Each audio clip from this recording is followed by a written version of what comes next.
101 owner இருக்கீங்களா லைன்ல? சொல்லுங்க 102 ரஹ்மான், என்னாச்சு? ஓனர், ஒரு வண்டி மண்டே காய விட்டுக்கு இருக்கு, என்ன பண்றேன்னே புரியல. அப்படியா?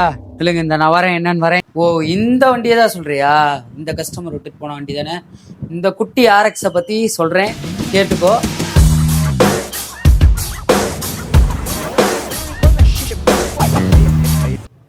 சொல்லுடா, உனக்கு என்னடா பிரச்சனை இந்த வண்டியில?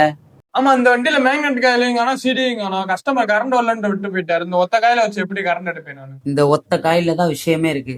இந்த சிங்கிள் பவர் காயில் தான் பார்த்தீங்கன்னா இந்த வண்டியோட மொத்த எல்லா காயில் சிஸ்டமுமே பவர் காயில், இக்னிஷன் காயிலுக்குள்ள தான் ஸ்டார்டிங் காயிலுமே இருக்கு.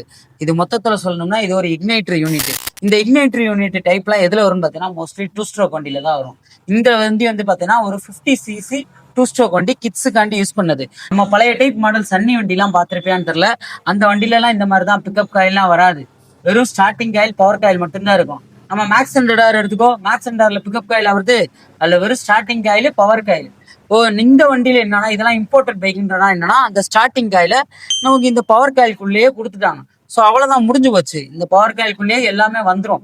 இதுலயே பார்த்தீங்கன்னா இந்த மேக்னெட் டைமிங்லாம் வந்துடும். பிஸ்டன் டாப்ல வரப்ப இந்த 2 மேக்னெட் பீஸ் வருது பார்த்தியா? இந்த 2 மேக்னெட் பீஸ்ல நமக்கு டைமிங் வந்து ஃபயரிங் ஆயிரும். இவ்வளவுதான், இந்த சிம்பிள். சரியா?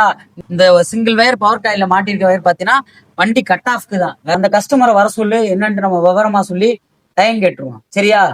ஓகே ப்ரோ, சொல்லுங்க ப்ரோ, வண்டி என்ன ஆச்சு? உங்க வண்டியை தான் பார்த்தோம். உங்க வண்டியில அந்த ஒரே ஒரு காயில் தான், அந்த இக்னைட்டர் காயில் தான் போச்சு. ஸோ அந்த காயில் ஆர்டர் பண்ணி வரணும். எப்படியும் ஒரு 2-3 நாளா டைம் வேணும். டைம் கொடுத்துருங்க, வண்டியை பக்காவா ரெடி பண்ணி கொடுத்துருவோம். சரிங்களா? அது வரைக்கும் தம்பி ஒரு 2 நாள் சைக்கிள் இருந்துச்சா அதை வச்சு ஓட்டி அட்ஜஸ்ட் பண்ணிக்கோங்க. சரிங்களா? ப்ரோ ப்ரோ, அவ்வளோதான் வெயிட் பண்ண முடியாது ப்ரோ. நானா அட்ஜஸ்ட் பண்ணிக்க ப்ரோ. என் பையனுக்கு ப்ரோ, அது வீட்டில் சேட்டை தாங்க முடியாது ப்ரோ.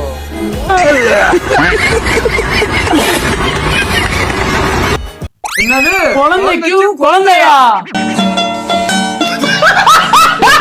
அம்மா ப்ரோ, பஸ் ஸ்டாண்ட் படிக்கிறா. தம்பி, நீங்க 2K கிட்ஸாப்பா? நீங்க கேட்கறத பார்த்தா நீங்க 90s கிட்ஸ் தானே?